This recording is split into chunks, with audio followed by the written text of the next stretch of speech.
নাহিদ, সার্জিস, হাসাত আব্দুল্লাহ, ওরা যে গিয়ে মায়ের খাইলো, ওরা যে রাস্তায় জীবনের ঝুঁকি নিল, ওরা যা কিছু করলো, মানে এদের কারো কোনো জায়গায় কোনো উল্লেখ নাই। জামাতের লোকজনরা, শিবিরের লোকজনরা, এরা যে কোথায় কিছু করছে, কোথায় কোনো উল্লেখ নাই। এই ভিডিওটা কি বিএনপির বিপ্লবের তাদের মানসিকতাকে তারা চিত্ররূপ দেওয়ার চেষ্টা করছে, নাকি এটার সাথে বাস্তবতার কোনো কিছু আপনি দেখতে পান? ডক্টর মাসুদ রহমান। না, এটা সবাই আমরা জুলাই বিপ্লব তো সেদিন, এটা এমন না যে 50 বছর আগে হয়ে গেছে, যা খুশি তাই বলা যাবে। মানুষের মনে প্রতিটি স্মৃতি বিরাজমান, সবাই জানে কি হয়েছিল। এটা দেখে আমার অবস্থা দৃষ্টি আমার কাছে মনে হচ্ছে যে চাটুকরের কোনো শেষ নেই আমাদের দেশে। কিছু চাটুকর লোক বিএনপিতে, যারা তেমন কোনো কিছু করে নাই, এরা একসাথে হয়ে একটা ভিডিও বানিয়ে, এই প্রবণতা আমাদের বহুদিনের, ভিডিও বানিয়ে তারেক রহমান সাহেব নিজে যেটা চান নাই সেটা বানিয়ে দেওয়া। উনি নিজে যেখানে ডিসক্লেইম করেছেন, তারপরেও তাকে ওই ক্লেমের ভাগিদার করে দেওয়া। এই চেষ্টাটা করে যাচ্ছে তার কাছে ভালো হবার জন্য, আর কিছুই না। তার মন পাবার জন্য, একটা লোককে খুশি করে তাদের নিজেদের বিভিন্ন যে আশা আকাঙ্ক্ষাগুলো চরিতার্থ করার জন্য। That is what it comes up. কারণ আপনি যদি খেয়াল করেন তাহলে দেখবেন যে হাইলি পাবলিসাইজ স্টেটমেন্ট যেখানে দেওয়া হচ্ছিল ইন বিবিসি বাংলা, তারেক রহমান সাহেব বলেছেন। ভাই মাসুদ ভাই, এক সেকেন্ড, আপনি যেখানে গেছেন আপনি বলার দরকার নাই, প্লিজ। ওকে মাসুদ ভাই, আপনি এটাই বলতে চেয়েছেন, প্লিজ। আমার আর বলার কিছুই নেই। এর পরে আপনার সবাইকে দেখিয়ে দিয়েছেন, আমরা দেখেছিলাম এটা। তারেক রহমান সাহেব নিজে কখনো ক্লেম করেন নাই, প্লাস ওনাকে যখন জিজ্ঞেস করা হয়, he in a very balanced way উনি বলেছেন যারা যারা, সবার কথা উনি বলেছেন যারা যারা সম্পৃক্ত ছিল। আমরা জানি যে 3rd বা 4th জুলাইতে এককভাবে এই ডিক্লারেশনটা দেয় আমাদের কেন্দ্রীয় শহীদ মিনারের সামনে, প্রবাবলি এককভাবে দেয় নাহিদ রহমান। বাট সে দিলে পরেও এটা একা তার মাস্টার মাইন্ড যে তা না, সে শুধুমাত্র সবার যে ইচ্ছা, সবার যে আকাঙ্ক্ষা, সেই আকাঙ্ক্ষার একটা প্রতিফলন হিসাবে সে কথা বলেছে। বাট এটা সবার, এই আন্দোলনটা সবার, যেটা তারেক রহমান বলেছেন সঠিক আমার কাছে মনে হয়, যে এটা প্রতিটি মানুষের, সিএনজি চালকের, একটা রাস্তার সাধারণ মানুষের যে, এবং এবং ওই মানুষদের যারা হাত প্রসারিত করে বুক চিতিয়ে দাঁড়িয়ে গেছে গুলির সামনে, এদের সবার ফলাফলটা হচ্ছে এই জুলাই আন্দোলন। উনি ঠিক মতন বলেছেন। কিন্তু এনথুসিয়াসটা তা না, না স্যার আপনার জন্যই হয়েছে সবকিছু, তেল। এই চাটুকারিতা আর কতদিন চলবে আমি জানি না। এমনকি আজকের যে ওনার যে মির্জা ফখরুল ইসলাম আলমগীর, উনি তো এটার সাথে সম্পৃক্তই হতে চান নাই, ওনার বক্তব্য আছে। মাসুদ ভাই, আবার আপনি আসল জায়গায় গিয়ে, বাস আর কি বলার আছে। এই চেয়ারম্যান নিজে বলছে যে এটা সমস্ত মানুষের প্রসূত ফসল আন্দোলনের, এবং সেক্রেটারি বলছে আমার সাথে কোনো সম্পর্কই নেই, আমরা এটার সাথে ছিলাম না, আমরা নৈতিক সমর্থন দিয়েছি মাত্র। উনি আরো নিজেকে সাইড করে নিয়েছেন। আপনি তো আপনার কাছে ভেরি গুড দ্যাট আপনি ইমিডিয়েটলি ভিডিওগুলো দেখিয়ে দিচ্ছেন লোকজনকে যে কি হয়েছিল। এমনকি আবার বললে আবার দেখে দেবেন হয়তো, হোম মিনিস্টার সালাউদ্দিন সাহেব পর্যন্ত বলেছেন, ওপেনলি বলেছেন যে এটা নাথিং। উনি বলেছেন যে তারেক রহমান বাইরে ছিলেন, উনি নিজেও বাইরে, দেশের বাইরে ছিলেন। ওকে ভাই, তো অতএব আর কি বোঝার বাকি থাকলো যে কাদের জন্য এই আন্দোলন হয়েছিল? হ্যাঁ, নৈতিক সমর্থন ছিল এবং অন্যান্য সমর্থন ছিল, there is no doubt in that. কিন্তু অতি উৎসাহী যারা রয়েছে বিএনপিতে, যারা এখন লাভ খুঁজতে চাচ্ছে, যারা এখন ভালো পদে যেতে চাচ্ছে, যারা এখন বড় বড় ব্যবসা পেতে চাচ্ছে, এই লোকেরা একটা ভিডিও বানিয়ে ফেলেছে। এরকম শেখ মুজিবের নামে কত বহু ভলিউমকে ভলিউম বই লিখে ফেলেছে না লোকজন, আজে বাজে কথা দিয়ে বই ভরে ফেলেছে। কেন? শেখ হাসিনাকে খুশি করার জন্য। এবং তার থেকে যত রকমের ইললিগাল ফায়দা নেওয়া যায় সেগুলো নেওয়ার জন্য নিয়েছে। আমরা জানি, আপনি আপনি নিশ্চয়ই দেখেছেন যে আগে এই বইগুলো দিয়ে ছবি তোলা হতো। মানে তারেক সিদ্দিকীকে যদি দেখেন, জেনারেল তারেক সিদ্দিকী, তার যে দেখবেন যে তার প্রত্যেকটা ছবিতে পিছনে শেখ মুজিবুর রহমানের উপরে লেখা বই, ওইগুলা সে জীবনে পড়ছে বলে আমি মনে করি না, বাট সে বইগুলো রাখবে ওখানে, রেখে সে নিজেকে ওইখানে ভালো একটা জায়গাতে নিয়ে আসবে। ওকে জিজ্ঞেস করেন যে কোন ভলিউমে কি আছে, বলতে পারবে না, কারণ পড়েই নাই, ওটা কখনো পড়ে নাই। But that is the show. কেন? অতিরিক্ত লাভ নেবার জন্য, অন্যায়ভাবে নিজেকে উপরে ওঠানোর জন্য। এই যারা করছে আজকে, আপনি যেসব সেক্রেটারি নাম বললেন, কাউকে খুঁজে পাওয়া যায়নি সেদিন, আজকে তারা ভিডিও বানাচ্ছে যে স্যার আপনি কিন্তু সবকিছু করছেন। এই জিনিসটা হাস্যকর হয়ে যাবে। আমার মনে হয়, আমি অ্যাডভাইস করছি না, তারেক রহমানের বহু অ্যাডভাইজার আছেন, বাট আমার মনে হয় he should come up and say that, আমি আগে যেটা বলেছি বিবিসিকে, এখনো সেই কথাই বলছি। আমাদের নৈতিক সমর্থন ছিল, আমাদের আমাদের দোয়া ছিল, আমাদের অন্যান্য মৌন সমস্ত ধরনের সমর্থন আমাদের দলীয় লোকজনও এর মধ্যে ছিল, কিন্তু এইটার মাস্টার মাইন্ড কেউ না। যেটা উনি আগে বলেছেন, এটা আমার যারা ভিডিও তৈরি করেছে হয়তো ভুল করে ফেলেছে, I will take care of that, যেটা সরকারি লোকেরা অলরেডি বলছে। That's what he is suppose to say. তাহলে পরে ওনার মান ইজ্জত বাড়বে, না হলে পরে শেখ মুজিবের 3 লক্ষ আর 3 মিলিয়নের ঝামেলায় থাকবে আগামী 40 বছর। শেখ মুজিব ইংলিশ না জানার কারণে 3 মিলিয়ন বলে বলো, তারে বলছে যে কতজন মারা গেছে বলো তো, সাইড থেকে বলতেছে 3 লাখ 3 লাখ, অর্থাৎ 3 মিলিয়ন। লাখের যে ইংলিশ নাই, স্টেট থাউজেন্ডের পর যে মিলিয়ন চলে যায়, এটা তো ওনার এই আইডিয়া তো শেখ সাহেবের নেই। সো হি সেড 3 মিলিয়ন, বাস, যেহেতু উনি বলেছেন 3 মিলিয়ন, এখন এটা 3 মিলিয়ন, সবার মুখ থেকে 3 মিলিয়ন। এই ঝামেলাটা চলতেছে এখনো বেশিরভাগ লোক আর 3 মিলিয়নের গুরুত্ব চলে গেছে, নোবডি বিলিভস। এই জায়গাতে নিজেকে নেওয়ার কোনো দরকার নেই। তারেক রহমান সাহেব অলরেডি সুন্দর কথা বলেছেন বিবিসিকে, আবার সুন্দর কথা বলবেন আমরা আশা করছি। এবং অতি উৎসাহী লোভী যে লোকগুলি এটা করে নিজস্ব ফায়দা ওঠানোর চেষ্টা করছে এবং তাকে অসম্মান করছে, আমি বলবো it's a disrespect to him, it's a disservice to him. এদেরকে পানিশমেন্ট দেওয়া উচিত। মাসুদ ভাই, আমি আপনার কাছে ব্যাক করি। অ্যাডভোকেট কাজী আব্দুল্লাহ আল মামুন, আপনি ডক্টর খন্দকার মাসুদ রহমানের কাছের কথাবার্তাগুলো আপনি শুনলেন, আপনি ভিডিওগুলো দেখলেন। মাসুদ ভাই প্রচন্ড স্টাডি করেছে এই সাবজেক্টটা নিয়ে। আমি আর মাসুদ ভাই গত রাত্রে 12:30 1টার সময় আমরা কথা বলছি। এখন আপনার কাছে আমি জানতে চাচ্ছি, মাসুদ ভাই বলতে চাচ্ছে it's disservice to Tarique Rahman, it's disservice to BNP itself, এবং আলটিমেটলি তারা ওই 3 লাখ আর 3 মিলিয়নের একটা ধান্দার মধ্যে নিজেদেরকে নিয়ে অসম্মান করবে নিজেদেরকে। এখন এই টোটাল এপিসোডটার জন্য আপনি কি মনে করেন আসলে তারেক রহমান দায়ী? এখন দায়িত্ব তো তারই পড়বে। এখন উইনস্টন চার্চিল বলছিল, আই ওয়ান ক্রিটিক নট ফ্ল্যাটারার্স। তো আরেকটা কথা মনে হচ্ছে শেরে বাংলার কথায় কি বলছিল হককে, এক লোক চাটুকার আসে বলল যে স্যার আপনাকে খুব সুন্দর লাগতেছে, আপনি খুব সুন্দর। তো পরে চলে যাওয়ার পরে সেক্রেটারি বলল, স্যার দেখছেন কত চাটুকারি করলো। তো উনি হেসে বললেন, শুনতে তো ভালোই লাগে। এখন এই যে তারেক সাহেবের শুনতে ভালো লাগে কিনা ওইটা উনি কঠোর ভাবে যদি উইনস্টন চার্চিলের মতো না বলেন, তাহলে উনিও ডুববে, জাতি এবং দেশের ভবিষ্যৎ খুব ভালো না। যেটা মাসুদ ভাই বললেন, এই ন্যারেটিভ আরো 40 বছর চলবে। তো যাই হোক, আপনি মূল কথা যেটা বললেন যে চাটুকদার প্রবৃত্ত যে আমরা যে চলে আসছি, এটার দায় দায়িত্ব কিন্তু তারেক সাহেব এবং দলের নেতাদের উপরে নির্ভর করে। কাজেই এই মিথ্যা ন্যারেটিভ শুনতে শুনতে শুনতে শেখ মুজিবকে দেবতা বানায় দিয়েছিল। শেখ মুজিব কখনো স্বাধীনতা ঘোষণাও করে নাই, সে জানেও না। হ্যাঁ, সিরাজুর রহমান যখন নাকি লন্ডনে সাথে দেখা হইলো, তাকে ইয়োর এক্সেলেন্সি বলতেছে, বলতে আমাকে কেন ইয়োর এক্সেলেন্স বলছে? বলে আপনি তো রাষ্ট্রপতি। তাই নাকি? চাইলাম স্বায়ত্ত শাসন, দেখলাম স্বাধীনতা। এই হলো তখনকার উপরে, এটা রেকর্ডেড, এটা সিরাজুর রহমানের বইয়ে লেখা আছে, দেখো। এখন আমাদের প্রশ্ন হয়েছে, এক সময় শেখ মুজিবকে বঙ্গবন্ধু না বললে জিভ কেটে দেয়, অনেক কেটেও ফেলছে। তারপর বলা হলো যে কি নাম জানে, উনি সর্বাধিনায়ক, পৃথিবীর কোন দেশে মুক্তিযুদ্ধের শুরুতেই কিংবা স্বাধীনতা যুদ্ধে প্রধান সেনাপতিকে প্রথম সারেন্ডার করে। এই হলো মিথ্যা ইতিহাস, সংবিধানের মধ্যে তার নাম আছে। এইগুলো সবই বকওয়াস, এবং যার কারণে এই ধারা এখনো চলে আসতেছে।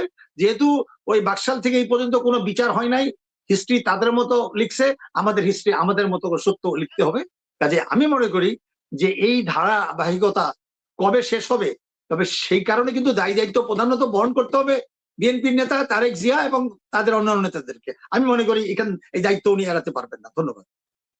ওকে, বাট একটা বিষয় আপনি খেয়াল করেছেন, আপনি বলছেন বিএনপির নেতৃত্ব, বিএনপির নেতৃত্বের তো কিছু আসে যায় না। বিএনপির নেতৃত্ব আবার কি? এটা হচ্ছে পারিবারিক রাজনীতির একটা ব্যবসায়িক প্রতিষ্ঠান হলো বিএনপি, ঠিক যেভাবে আওয়ামী লীগ ছিল। তো সেক্ষেত্রে বিএনপির অন্য কেউ দায়ভার নিবে না। আমি তো মনে করি পুরা দায়ভার তারেক রহমানের ধারেই যাবে এবং আলটিমেটলি বিএনপির ধারে যাবে, উনি যদি এটাকে এখন এই মুহূর্তে তারেক না করেন। আপনার কি এটা মনে হয় না মামুন ভাই? অফকোর্স অফকোর্স, এটা তারই দায়িত্ব পড়বে। কাজে এই চাটুকার মানে পরিবেষ্টিত যদি উনি থাকেন, এখন যা হচ্ছে সব হাসিনার সময় যেগুলো হচ্ছে, সমস্ত অ্যাডমিনিস্ট্রেশন, সমস্ত প্রশাসনকে দলীয়করণ, ব্যবসা বাণিজ্য দলীয়করণ। এখন আগে ছিল এসালাম, এই দু একদিন থেকে শোনা যাচ্ছে যে আপনি বসুন্ধরা কংগ্রেস সমস্ত ব্যবসা বাণিজ্য দিচ্ছে এবং তারা কমিশন খাবে। বাংলাদেশ ব্যাংকের গভর্নর তৈরি করছে, এই যে ঋণ ডাকাতদের কোনো হবে না। তো কাজেই মানুষ কিন্তু বসে থাকবে না। এই আন্দোলনের স্টেক হোল্ডার কেউ না। পৃথিবীর ইতিহাসে যুগে যুগে জনগণই বিপ্লবের নায়ক হয়, সেখানে সকলেরই, আমাদের দলও ছিল, অন্য লোক ছিল, দেশে প্রবাসে আপনারা যে যেখান থেকে করেছিল। কাজে এটা তারেক সাহেব খুব সুন্দরভাবে তার অবস্থান পরিষ্কার করেছেন। আমি আশা করি এই ভিডিও, আজকের অনুষ্ঠান তারেক সাহেব দেখবেন এবং ওনারও উচিত হবে তাদের ওই চারপাশে যারা চাটুকার আছে তাদেরকে দল থেকে বহিষ্কার করা, তাদের ভিতর শাস্তিমূলক ব্যবস্থা গ্রহণ করা। আমি তো সিম্পল ভাবে এটাই বলতে পারি, আমি তার জায়গায় থাকতে অবশ্যই তাই করতাম। ধন্যবাদ। ওকে, মামুন ভাই, আরো একটা কথা আমি একটু জিজ্ঞাসা করি। বাংলাদেশের কালচারটা এমন যে আলটিমেটলি নেতারা নেতা হইতে চায় না, কিন্তু পা চাটারা তাদেরকে মহানায়ক বানায়া দেয়। আপনি একজন পা চাটা এক হারামজাদার কথা, আপনি আপনি আপনি আপনি এটার উপরে কোনো মন্তব্য করবেন? উনি নেলসন ম্যান্ডেলার চেয়েও বড় নেতা, উনি হ্যামেলেনের বাঁশিওয়ালার চাইতেও বড় বাঁশি বাদক। আপনি মানে এটাকে আবার আবার দেখেন, এই এই এই নেরি শুয়োরের বাচ্চা কথা দেখ। আপনার আপনার আপনার মন্তব্য চাচ্ছি ভাই। এই মন্তব্য তো আপনি যেভাবে মানে যে ভাষায় তাদেরকে সমালোচনা করেন, আমি তার চেয়েও কঠিন ভাষাতে বলতে পারবো না। শুধু এইটাই বলতে পারি যে এই ধরনের ভিডিও যারা দেখায় তাদের বিরুদ্ধে আইনানুগ ব্যবস্থা নেওয়া হচ্ছে। ওই যে বলে না, এক নেতা এক দেশ একটাই যে সব শেষ দেখছে, এবং উপরে আল্লাহ, নিচে শেখ মুজিব, আর বাকি সব হাঁস মুরগি। তো এই যে ফেরাউনিক যে ব্যক্তিত্ব তৈরি করছিল চাটুকদাররা, শেখ মুজিব বুঝতে পারে নাই বলে সে 32 নম্বর পড়ে থাকলো, অথচ সিরাজ শিকদারকে মেরে সে বলছিল পার্লামেন্টে, কোথায় আর সিরাজ শিকদার? তো এরকমই হবে তারেক রহমান সাহেব। তারেক রহমান সাহেব বোঝা উচিত এখানে শেখ মুজিবের জন্য মানুষ রোজা রাখছিল, সেই শেখ মুজিব যখন নাকি চাটুকদার দ্বারা হলো দেশকে শেষ করে দিল, পরিবারতন্ত্রের থেকে শুরু করে একেবারে মানে শুধু মানে নিজেকে মানে গড মানে প্রমাণ করতে চেষ্টা করছে। তাই বলছিল এই দেশ একজনের, এক পরিবারে। তো এইভাবে যদি তারেক রহমান সাহেবকে যদি এইভাবে চিত্রায়িত করে, এটা দায়িত্ব তাকে নিতে হবে। আমি মনে করি ইতিহাস থেকে কেউ শিক্ষা নেক না নেক, আজকে এই 24 এখনো শেষ হয় না। আমরা বলছি অসমাপ্ত জাতীয় গণতান্ত্রিক বিপ্লব সম্পন্ন না হওয়া পর্যন্ত এই আন্দোলন চলবে। এটা কোনো ব্যক্তির জন্য নাই, পাতানো ভাগাভাগির নির্বাচনও আমরা মানি না। যাই হোক, আমরা আলোচনা করবো পরবর্তী। চাটুকারেরা যেগুলো করে ভাই, এটা এটা এটা স্টপ করা উচিত। ইট হ্যাজ টু বি, মানে যেমন ধরেন একজন বলল, শামীম ওসমান একদিন সংসদে দাঁড়িয়ে বলছে, ক্যান ইউ ইমাজিন যে আমাদের দেশের সংসদের সিভিলিটি কোথায় গিয়েছিল? শামীম ওসমান বলছিল যে, আমি তা রিপিট করে দেখাবো যে এখন এই একই ঘটনা ঘটছে। শামীম ওসমান বলছিল যে, আমার ভাই যখন মারা যায় আমি তাকে গিয়ে জিজ্ঞেস করলাম যে, ভাই দলের কি হবে? ভাই বললেন, দল নিয়ে চিন্তা করো না, আপা আছে, শেখ হাসিনা আছে, শেখ হাসিনা এখন ওলি আল্লাহ লেভেলে চলে গেছে। চিন্তা করেন, সংসদে দাঁড়িয়ে বলেছে সে। এইখানে নিলে তখন শেখ হাসিনা মিটি মিটি হাসছে। এই ম্যাচিউরিটি তার ছিল না, যেটা তাকে ছোট করছে। তার বলা উচিত ছিল, স্পিকার এই কথাগুলোকে এক্সপান্ড করুন, I am not at that level, this should not be here, বলা উচিত, বলে নেই। চাটু করে তো যে মানে ভালো লাগে, আরাম লাগে। সেম থিং কোনো এক বুলু বা কোনো এক টুকু বলল তো ওনার নাম নিলে অজু করে নাম নিবেন, চিন্তা করেন। নবীর নাম নিলে অজু করা লাগবে না, ওনার নাম নিলে অজু করে নাম নেবেন। ক্যান ইউ ইমাজিন তেলের লেভেলটা কোথায়? তখনই আমি আমি একটা আমি জানি না আমার কোনো অ্যাডভাইস ওনার দরকার, আমি মনে করি যে নেই, তা আমি বলি দেশের প্রধানমন্ত্রী হিসাবে, শহীদ প্রেসিডেন্ট জিয়ার ছেলে হিসাবে আমি ওনার কাছে ইয়ে করি, ওনার এই চিপ এই সস্তা ইয়ের দরকার নেই, আপনার চাটুকারিতার, এদেরকে বন্ধ করে দেন। বলেন যে আমি বুঝতে পেরেছি আপনার কথা, আর একবার আপনি একটা কথা বললে পরে ইউল বি অ্যারেস্টেড।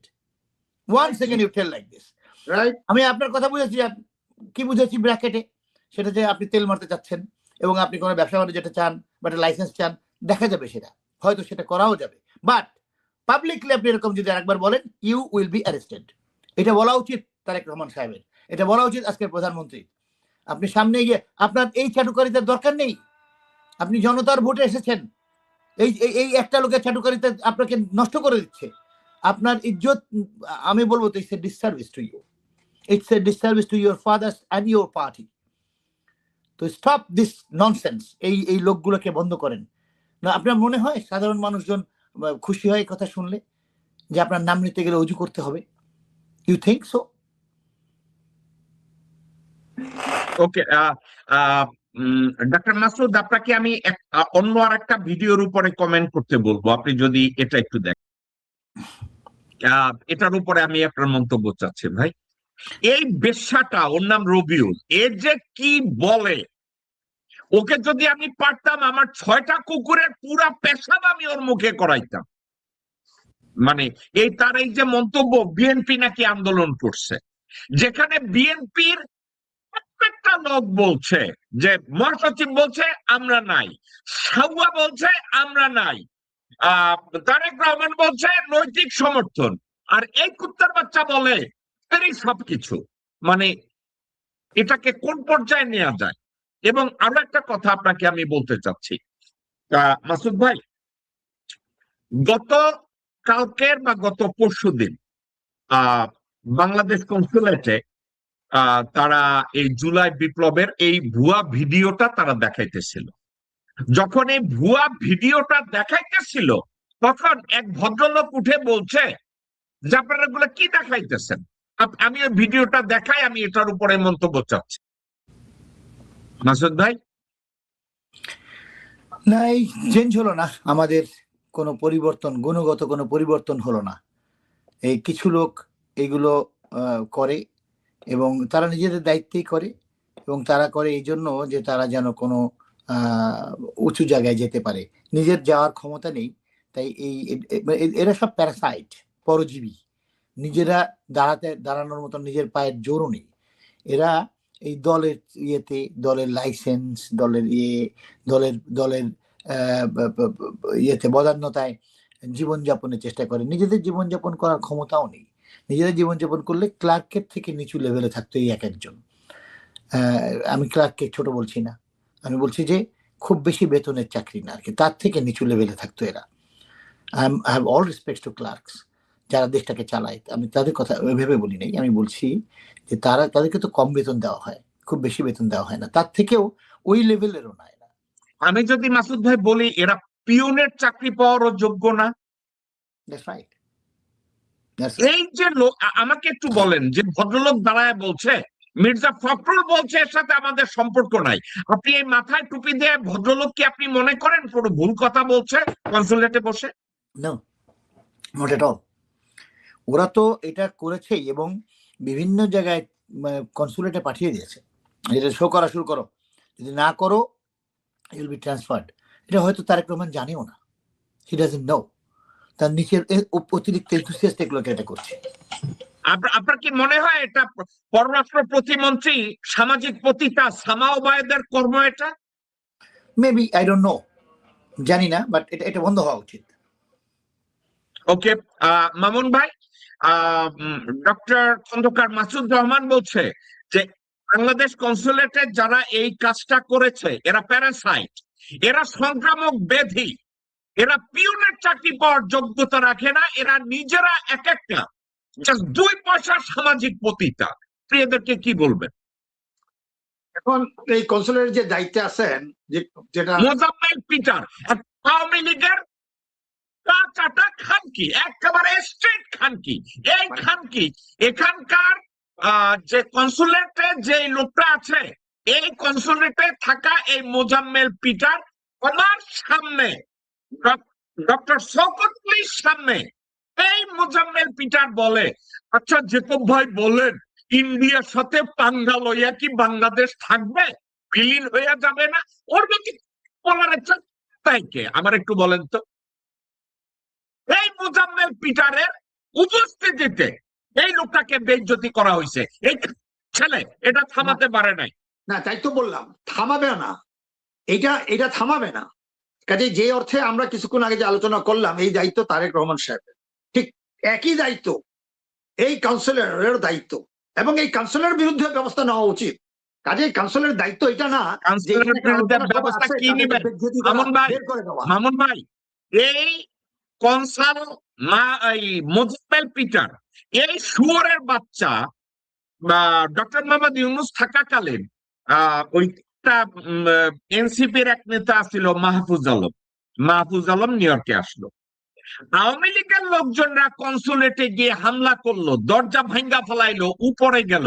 আপনি কি জানেন এই মোজাম্মেল কোন সিকিউরিটির অ্যারেঞ্জ করে নাই? আপনি কি জানেন এই মোজাম্মেল মাহফুজের হোটেলের ঠিকানা দিয়ে দিছে? আপনি কি জানেন এই মোজাম্মেল যাতে ওইখানে অ্যাটাক হয় আওয়ামী লীগের লোকজনদেরকে ওখানে অগ্রিম নোটিশ দিছে? এই মোজাম্মেল পিটার। এবং এই মোজাম্মেল পিটার খানকির ছেলে, ছেলে।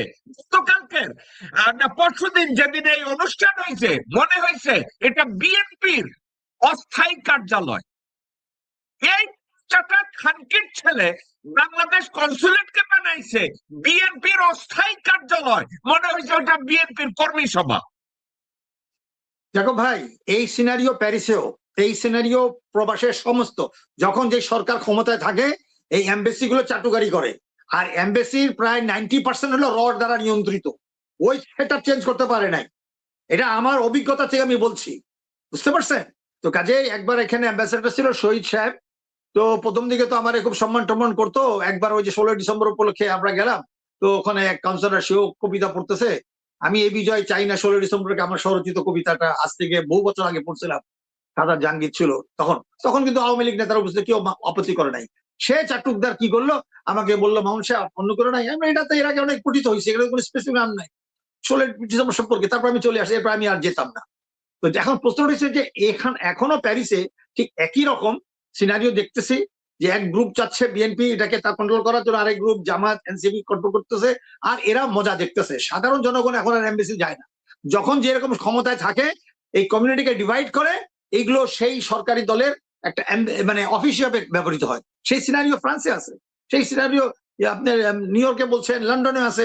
কাজে এইখানেও তারেক সাহেবের কে বলতে হবে পররাষ্ট্র নীতি সম্পর্কে তার মূল্যায়ন করতে হবে। এমবেসি গুলো কি তার দলের অফিস হিসাবে কাজ করবে, না স্বাধীনভাবে যে এভাবে মানে আইনের শাসন আছে, রুলস আছে, বিজনেস আছে, সেভাবে করবে? তা না হলে তো দেশকে আমরা আবার অন্যদিকে নিয়ে যাচ্ছি। এই প্যারিসে কেন, এই প্রবাসে সবাই এখানে অবদান আছে। এখন যদি এমবেসি যদি এই মিথ্যা কথা বলার জন্য কিছু লোকদেরকে সামনে ডেকে এনে তাদেরকে দিয়ে মিথ্যা কথা বলাবে, দুই একজন যদি কেউ চলে যায়, তারা যদি তাদের প্রতিবাদ করার রাইট আছে, তাকে যদি অপমান করে বের করে দেয়, তাহলে এই ধরনের এমবেসি থাকা আমাদের দরকার নাই। এমবেসির সার্ভিস যদি না দেয়, কমিউনিটিকে যদি ঐক্যবদ্ধ না রাখে, দেশকে রিপ্রেজেন্ট যদি না করতে পারে, তাহলে ওই আগের মতোই হবে। আগের মতো আমি দেখেছি প্যারিসে অনেক মারামারি হয়েছে, অনেক ধাক্কাধাক্কি হয়েছে, সে আগের মতোই থাকতেছে। এবং সেখানে রর বিরাট ভূমিকা আছে। যে র তো তারেক রহমান সাহেবকে চারপাশেই তারা আছে, সেক্রেটারিতে তার টেলিফোন হয়, ওখানে আগুন লাগে। তারপর যে 5 জন ডিজিএফআই ইন্ডিয়া চলে গেছে, সেখান থেকে আনতে পারে নাই। তার 5 তারিখে হাসিনাকে বক্তব্য দেওয়া হয়েছে, এখনো ভারতের সাথে কূটনৈতিক সম্পর্ক ছিন্ন নাও করতে পারে, একেবারে লোয়েস্ট যদি নিয়ে আসতো তাহলে বলতো, সামন করা হলো না। তো কাজে এইখানে আমি দেখতেছি খুব ধীরে চলো, 2 বছর পার হয়ে গেছে গা, আগামী 6 মাস পরে কি হবে উই ডোন্ট নো। তবে দেশকে অশান্ত করলে কার লাভ হয়? এই ভারতের। কাজেই আজকে সব দিক থেকে চিন্তা করে আমাদের বোঝা উচিত যে এই আন্দোলন শেষ হয় নাই যতক্ষণ পর্যন্ত আইনের শাসন, মানুষের মৌলিক অধিকার বাস্তবায়ন এবং সমস্ত বিচার 71 থেকে সব বিচার না হওয়া পর্যন্ত তারেক সাহেবও শান্তিতে থাকতে পারবে না। এটা কোনো পরিবারতন্ত্র না। কাজে এটা তারেক সাহেবের বোঝা উচিত তারেক সাহেবকে আমরা যাই যেভাবেই বলি না কেন, যেহেতু উনি দায়িত্বে আছেন, সেই দায়িত্বটা তাকেই পালন করতে হবে। ধন্যবাদ।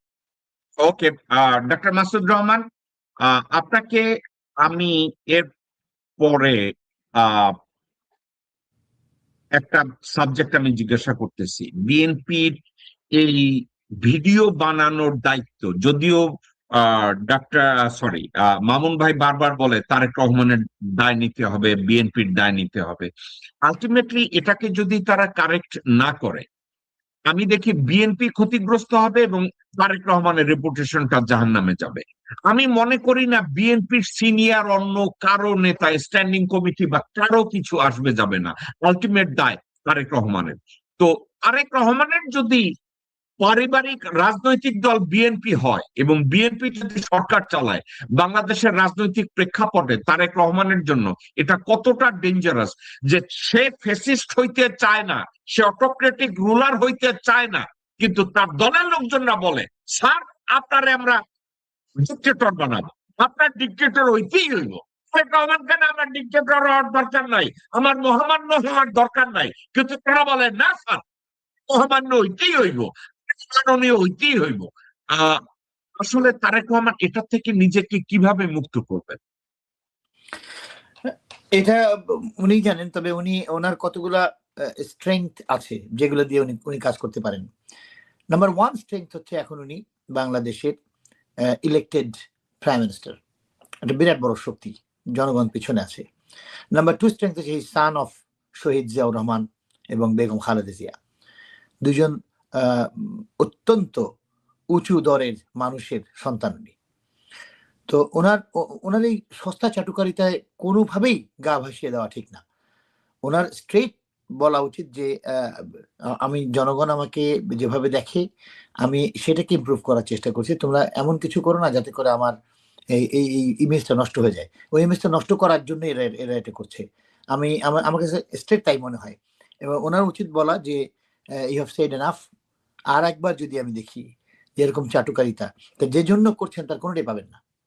If you come ahead for anything যেগুলো আপনারা চাচ্ছেন এবং এই চাটুকারিতা করছেন, এটা দিব না। উইল মেক শিওর দ্যাট আপনার আমার কাছে পর্যন্ত জায়গা নেই, আপনি you cannot come to me, আমার কাছে আসাটা বন্ধ করে দেবো পর্যন্ত। এভাবে যদি উনি করেন তাহলে পরে দেখবেন যে ভয় এই চাটুকারিতা পাওয়া যাবে না, খুঁজে পাওয়া যাবে না। মানে আপনাকে ওনার নাম বলতে হবে অজু করে। Can you imagine that? সেই লোকটাকে তো ওনার ইয়ে করে ফেলা উচিত ছিল যে you are destroying me, you don't do this kind of things. ওনার ভর্ৎসনা করা উচিত, করছিলেন অবশ্য, উনি বলছিলেন যে সময় কথাবার্তা বলবেন না। সো নাও তার এই আগের যে টেন্ডেন্সি আমি দেখছি, আমি আবার তাকে রিকোয়েস্ট করবো, অনুরোধ করবো যে দেশের প্রধানমন্ত্রী হিসেবে আপনি বলবেন যে আপনার এইসব চাটুকারিতার আমার দরকার না। দেশের ফরেন মিনিস্ট্রিগুলি বা ফরেন এম্বাসিগুলি চলবে এক্স্যাক্টলি দেশের কারণে। ওখানে কে বিএনপি করলো না, কে করলো না, that should not be your always. ওখানে বিএনপির কিছু লোকজন বসে থাকবে, আড্ডা মারবে, এ করবে, সে করবে, বাইরে গিয়ে বলবে আরে কনস্টিটিউশনাল আমরা যা বলবো তাই। এর কোনো ব্যাপার না, এটা আমরা তো ঢাকা পর্যন্ত লাইন আছে তো আমার, ও সরাই দেবো লাগলে পরে। This is what they talk outside. Exactly এই কথাগুলো বলে তারা। তো এভাবে নিজেদের অফিসের, আপনি যে অফিসটাকে আজকে রুল করছেন, যে অফিসটাকে আপনি দিয়ে বিদেশের সাথে সম্পর্ক করছেন, সে অফিসটার পর্যন্ত ইজ্জত চলে যাচ্ছে। তো এটা বুঝে you don't have anything to lose. এসব চাটুকাটা না থাকলে কিচ্ছু আসে যায় না আপনার, nothing comes and goes. So please আমার অনুরোধ থাকবে, আমাদের সবার অনুরোধ থাকবে যে আপনি দেশের নির্বাচিত প্রধানমন্ত্রী, আপনার এই সমস্ত লোকগুলোকে বন্ধ করতে হবে। কখনো কঠোর হস্তে মানে যে শুনছেই না, না স্যার আপনার পায়ে তেল না দিলে আমার ঘুম আসে না, অ্যারেস্ট হিম। মাসুদ ভাই, আপনার কথাটা অত্যন্ত মূল্যবান কথা, কিন্তু আপনাকে আমি দু একটা কথা জিজ্ঞাসা করি। এই কথাটা আমি তারেক রহমানের সমালোচনা করছি না, কারণ জুলাই বিপ্লব সম্পর্কে তারেক রহমান বিবিসিতে যে কথা বলছে এর চেয়ে সিনসিয়ার কোনো উক্তি আমি আর দেখি না, সে সঠিকভাবে বলছে। কিন্তু আমাকে একটা কথা বলে, সে এই নয়নের মতো, এই যে আমি যাকে বললাম, ওরে সে যুব দলের যুগ্ম মহাসচিব বানাইছে, সদস্য সচিব বানাইছে। আরেকটা আছে যশোরের ঝিনাইদার এক নেরিকুত্তা আছে রাশেদ খান। রাশেদ খানকে যদি আপনি দেখেন, আপনি তো বলছেন পিয়ন, ওরে আমি পিওর না, ওই যে জেনিটর, এই যে ফ্লোর ঝাড়ু দেয়, ওই কাজও ওরে আমি দেব না। তারেক রহমান তারে রাজনৈতিক সহকারী বানাইছে। এটা কি রাজনৈতিক কালচার বাংলাদেশের, নাকি এই পা চাটাদের ধারে কাছে রাখা? আপনি নিজে চিন্তা করেন। তারেক রহমানের এক সময় ড্রাইভ করতো সানি, মোহাম্মদ রহমান সানি। খানকির ছেলে 2 লাইন বাংলা ঠিক মতো লিখতে পারে না।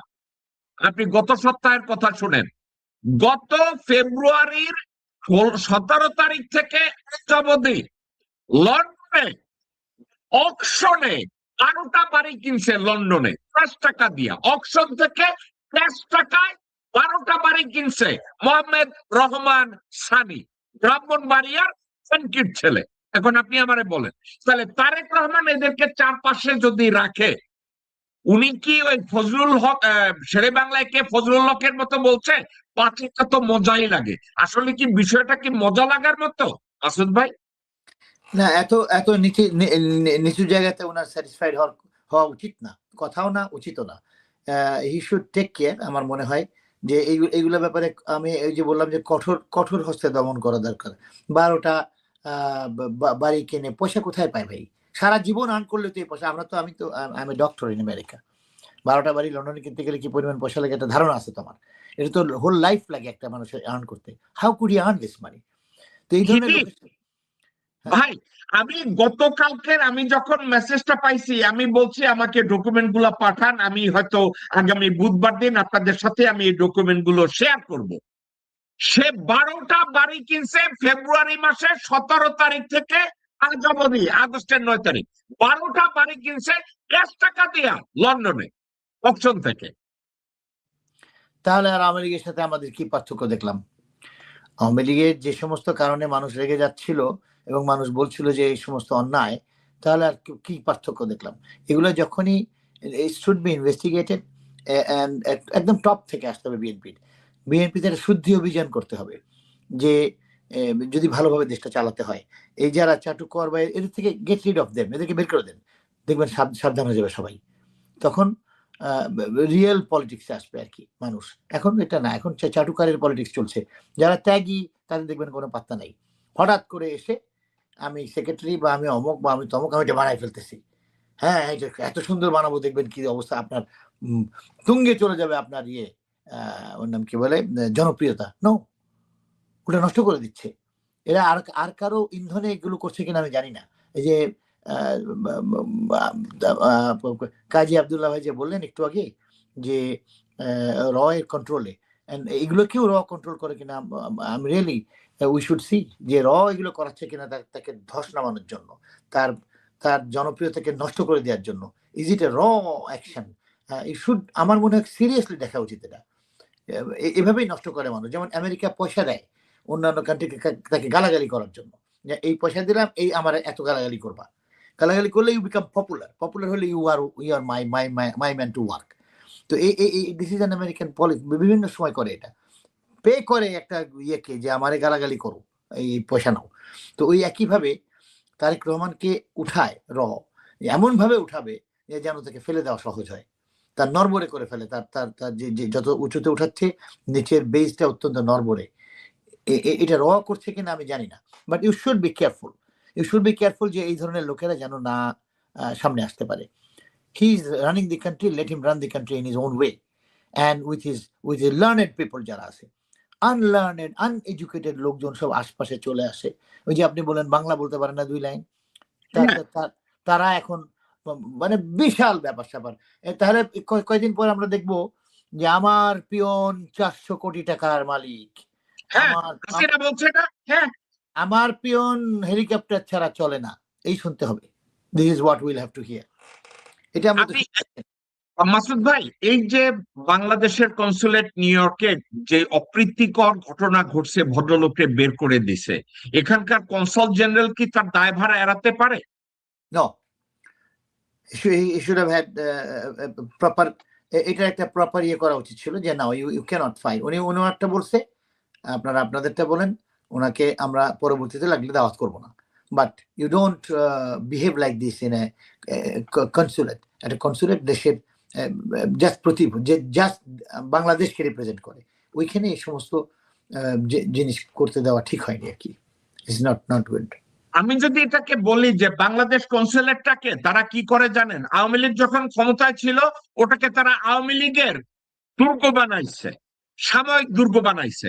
আওয়ামী লীগ গেছে, এই মোজাম্মেল পিটার সারা জীবন ছাত্রলীগ করছে, ছাত্রলীগের রাজনীতি করছে, আওয়ামী লীগ করছে। ভাই মাসুদ ভাই, আমার উপস্থিতিতে তার এত বড় সাহস আমার দিকে ঘুরে বলে ভারতের সাথে পাঙ্গা নিলে আমাদের দেশের অস্তিত্ব থাকবে। এই ধরনের লোকজনদেরকে বাংলাদেশের ডিপ্লোম্যাট হিসাবে অ্যাপয়েন্টমেন্ট দেয়া, তার কাছে কি মনে হয় এরা বাংলাদেশের অ্যাসেট না এরা বাংলাদেশের burden? If what you are telling is true, it's a huge liability. এটা আমাদের জন্য একটা liability. I mean, Bangladesh has to sort out যে কাদেরকে তারা পাঠাবে তাদেরকে ইয়ে করার জন্য, রিপ্রেজেন্ট করার জন্য। এই ধরনের লোক যারা ইন্ডিয়ার গুণগান গাইতে অভ্যস্ত, তাদেরকে আমরা কেন পাঠাচ্ছি আল্লাহ জানে, আমি জানি না। তো আমাকে আজকে উইথ ইউর কাইন্ড পারমিশন চলে যেতে না হবে। না, আমরা এখনই শেষ করব মাসুদ ভাই, আপনি কনক্লুড করবেন, আমরা 5 মিনিটের মধ্যে শোটা শেষ করে দেব। আমি আপনার কাছে একটা কথা আমরা জানতে চাচ্ছি।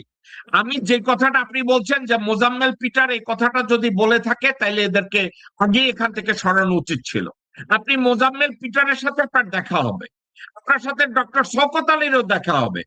এই শওকত আলীর উপস্থিতিতে এই লোকটা আমাকে বলে ভারতের সাথে পাঙ্গা নিলে ভারতের বাংলাদেশের অস্তিত্ব থাকবে না। এরপরেও এই খানকির ছেলে এখানে বসে আছে, এরপরেও এই খানকির ছেলে কনসাল জেনারেল। আমাদের দুর্ভাগ্য কোথায়? সানির মতো লোক লন্ডনে 12টা বাড়ি কিনে অকশন থেকে কে সহায়তা করছে আপনি কি জানেন? বাংলাদেশের কনসাল জেনারেল লন্ডনে এখন আছে, তার সহায়তায় ওখানে এই কাজ করছে। ওকে মাসুদ ভাই, মামুন ভাই, আমাদের আলোচনাটা আজকের আমার সাবজেক্ট এইটাই ছিল, আমি অন্য সাবজেক্টে আর জড়াই নাই। মাসুদ ভাইয়েরও যেতে হবে, আমারও এক জায়গায় যেতে হবে। আমি চাচ্ছি আপনি আমাদের আলোচনাটাকে আপনি যদি কনক্লুড করেন মামুন ভাই।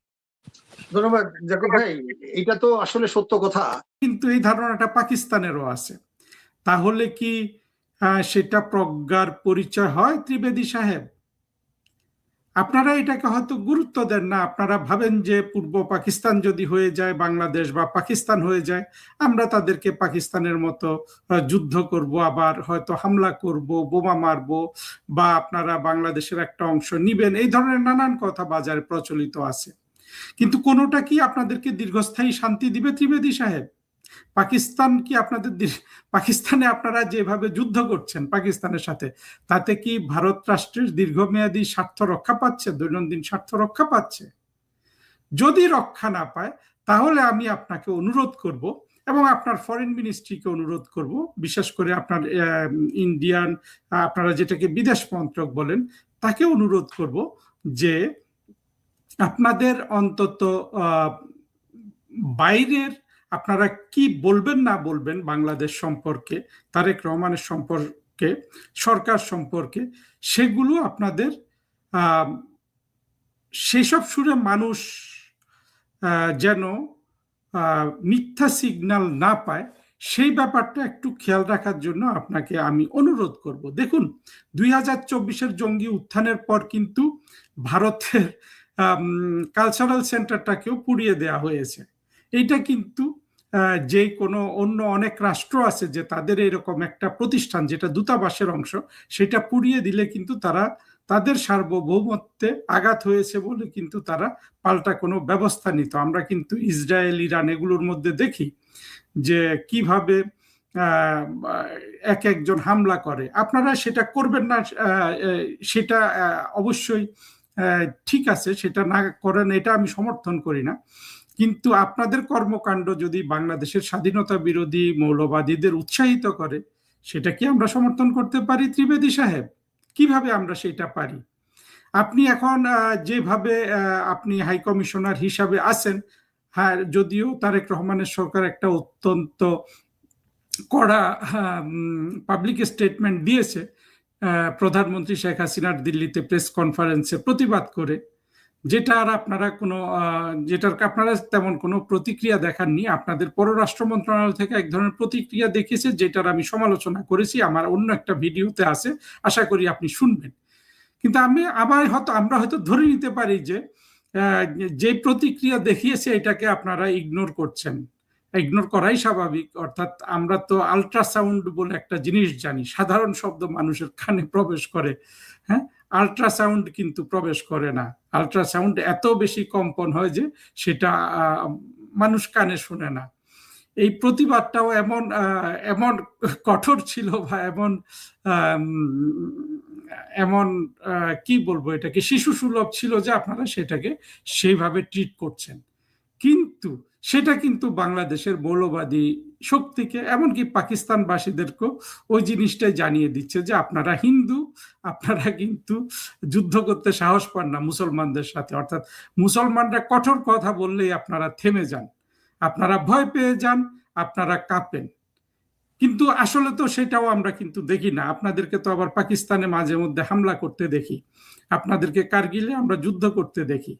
এখন বাংলাদেশের জন্য কি আপনারা সেই ধরনের কিছু পরিকল্পনা করেন? সেটা কি আপনাদের জন্য ভালো হবে, নাকি যেই সমস্যাগুলা তৈরি হয়েছে সেই সমস্যাগুলো যথাযথভাবে প্রজ্ঞার সাথে মোকাবেলা করে বাংলাদেশের সাথে ভারতের একটা স্থায়ী টেকসই সম্পর্ক আপনারা গড়বেন? সেই সম্পর্ক গড়ার কিন্তু ভারত গণতান্ত্রিক রাষ্ট্র হিসেবে অনেকগুলো পূর্ব শর্ত আছে। সেই পূর্ব শর্তের মধ্যে কিন্তু রয়েছে বাংলাদেশের সংখ্যালঘু হিন্দুদের স্বার্থ রক্ষা করা। আমি বাংলাদেশের একজন মুসলমান হয়ে বাংলাদেশ থেকে হিন্দুদের স্বার্থ রক্ষার কথা বলতে পারি, কিন্তু আপনাদের কোনো কার্যক্রমে বাংলাদেশের হিন্দুদের স্বার্থ রক্ষার বিষয়টা আসে না। আপনারা সেটাকে ভিন্নভাবে, আপনারা হয়তো এখন মনে করেছেন যে এইটা করে আর কি হবে, যে বাংলাদেশে যা কিছু অবশিষ্ট হিন্দু আছে সেগুলোকে আপনারা ভারতের নাগরিক করে নেবেন, আর বাংলাদেশ পড়ে থাকবে শুধু মুসলমানের রাষ্ট্র হিসাবে। আপনারা কি এই পরিকল্পনা করছেন ত্রিবেদী সাহেব? আপনারা যদি বাংলাদেশের সব হিন্দুকে ভারতে নিয়ে যান, বা বাংলাদেশের মানুষ মুসলমানরা যদি এই হিন্দুগুলোকে ভারতে তাড়িয়ে দেয়, তাহলে এই হিন্দুদের যে মানবাধিকার লঙ্ঘন হবে সেটার কি অবস্থা হবে? বাংলাদেশে হিন্দু সম্প্রদায় ছিল 18% 1972 সালে, আজকে সেটা বলা হচ্ছে 7%। এই যে কমে গেল, এতগুলো মানুষ বাংলাদেশ থেকে ভারতে চলে গেল, এদের হিউম্যান রাইটস ভায়োলেটেড হয়েছে না ত্রিবেদী সাহেব? সেটাকে আপনারা যদি আপনাদের দৃষ্টিতে দেখেন যে আমরা তো কিছু করতে পারি না, ফলে যা আসুক আমরা তাদেরকে এখানে অ্যাবজর্ব করে নিব, কিন্তু সেটা তো আমাদের ক্ষতি হচ্ছে। বাংলাদেশ এইভাবে হিন্দুদের উৎখাত করে যেই ভ্যাকুয়ামটা তৈরি হচ্ছে সেটা মৌলবাদীরা দখল করছে। মৌলবাদীরা দখল করাতে আমরা বাংলাদেশের মুক্তিযুদ্ধের পক্ষের শক্তি, আমরা যারা ধর্মনিরপেক্ষতায় বিশ্বাস করি, অসাম্প্রদায়িকতায় বিশ্বাস করি, আমরা তাদের পরবর্তী টার্গেট হব যদি সব হিন্দু ভারতে চলে যায়। তো সে ব্যাপারে আপনাদের কি দায়িত্ব থাকবে না? ধরুন আপনারা সেই দায়িত্ব পালন করলেন না, ততটা চিন্তা করার সক্ষমতা আপনাদের নাই। তারপরে বাংলাদেশ যদি পুরোপুরি মৌলবাদীদের দখলে চলে যায়, যেটা ইনফ্যাক্ট গেছে 2024-এর পর, তাতে কি আপনারা শান্তিতে বসবাস করতে পারবেন? আপনাদেরকে সেই অপবাদ দেওয়া হয়, এবং আমি মনে করি সেটা সঠিক। আপনারা চান নাই যে পাকিস্তানের মতো একটা রাষ্ট্র আপনাদের পূর্ব দিকেও থাকুক, কিন্তু সেটা যে আবার পূর্ব পাকিস্তান হিসাবে এখন দুটা রাষ্ট্র হিসাবে গড়ে উঠেছে, বৃদ্ধি লাভ করেছে, ইমার্জ করেছে, সেটা কি আপনাদের স্বার্থের অনুকূল হবে? আপনাদের দুই দিকে দুই পাকিস্তান থাকলে হবে না তো। তাহলে আপনাদের যে ভারত সরকারের যে কথাবার্তা, সেগুলোতে এই জিনিসগুলোর কোনো রিফ্লেকশন নাই কেন? এখন একটা জিনিস আপনারা মনে মনে ভাবতে পারেন যে আপনারা এগুলো বেশি, মানে সমস্যা গভীর হয়ে গেলে আপনারা সামরিক কায়দায় সমাধান করবেন, কিন্তু একজন এমার্জিং সুপার পাওয়ার হিসাবে ভারত কি সেটা ভারতের সুনামের জন্য ভালো হবে? সেটা ভারতের জন্য অনেক বেশি টাকা পয়সা খরচের বিষয় হবে না? আপনারা সহজ পথে কেন আসেন না? সহজ পথ হলো ভারতের স্বার্থ। আমি যেটা বুঝি সেটা হলো বাংলাদেশকে যতটা অসাম্প্রদায়িক রাখা যায়, বাংলাদেশকে যতটা গণতান্ত্রিক রাখা যায়, বাংলাদেশকে যতটা সত্যিকার অর্থে ভারতের সাথে একটা জেনুইন নেইবারলি বাইল্যাটারাল রিলেশনশিপ গঠন করা যায়, সেইভাবে তো আপনাদের কার্যক্রম হওয়া উচিত। এখন দেখা যাচ্ছে বাস্তবে মানুষের কাছে যে সিগন্যাল যাচ্ছে, ভেতরের খবর এখানে ইম্পর্টেন্ট না, দেখা যাচ্ছে যে শেখ হাসিনা প্রধানমন্ত্রী থাকলে আপনাদের সব দাবি দেওয়া, আপনাদের বডি ল্যাঙ্গুয়েজ, আপনারা ঢাকা শহরে আপনাদেরকে বিমর্ষ দেখা যায়, আপনারা হাসি খুশি থাকতে পারেন না, আর মৌলবাদীরা ক্ষমতায় আসলে আপনারা হালকা মেজাজে থাকেন, আপনারা হাসি খুশি থাকেন। তো এগুলো মানুষের কাছে তো ওই সিগন্যালটাই বলে যে শেখ হাসিনা বাংলাদেশকে ভারতের কাছে বিক্রি করে দিয়েছে, তখন আপনারা আপনাদের বডি ল্যাঙ্গুয়েজ চেঞ্জ করবেন। এগুলো সবকিছু কিন্তু ম্যাটার করে মিস্টার ত্রিবেদী। আমি আপনার জায়গায় ভারতের হাই কমিশনার হলে আমিও ওয়ার্মথ ক্রিয়েট করার সচেষ্ট থাকতাম, কিন্তু ডিফারেন্টলি, বাস্তবতাকে অস্বীকার করে না। কিন্তু আপনারা তো বাস্তবতাকে অস্বীকার করছেন। এটাতে আপনাদের কি লাভ হবে আমি বুঝি না। আমি যেটা বুঝি সেটা আপনাদের ভবিষ্যৎ কার্যক্রম যেটা হবে সেটাও আমি বাংলাদেশের জন্য চাই না, যে কোনো ধরনের বাংলাদেশ ভারতের মধ্যে কোনো ধরনের এটা তো একচেটিয়াই হবে, আপনারা আঘাত করবেন, এখান থেকে তো ওয়াকার বাহিনী কোনো প্রত্যাঘাত করবে না, কিন্তু এই ধরনের কোনো জিনিস আপনারা বাংলাদেশে করেন সেটা আমি সমর্থন করি না। কিন্তু বাংলাদেশে দেখেন জঙ্গি, মৌলবাদী, স্বাধীনতা বিরোধী শক্তি সেভাবে ভারতকে প্রভোগ করে যাচ্ছে, আর আপনারা কিছুই দেখেননি, কিছুই শুনেননি, কিছুই বোঝেননি, এইভাবে আপনারা প্রতিক্রিয়া দিয়ে যাচ্ছেন দিল্লি থেকে আর ঢাকা থেকে। আপনি, এটা কি প্রজ্ঞার পরিচয়? এটা কি দীর্ঘমেয়াদে ভারতের স্বার্থের অনুকূলে?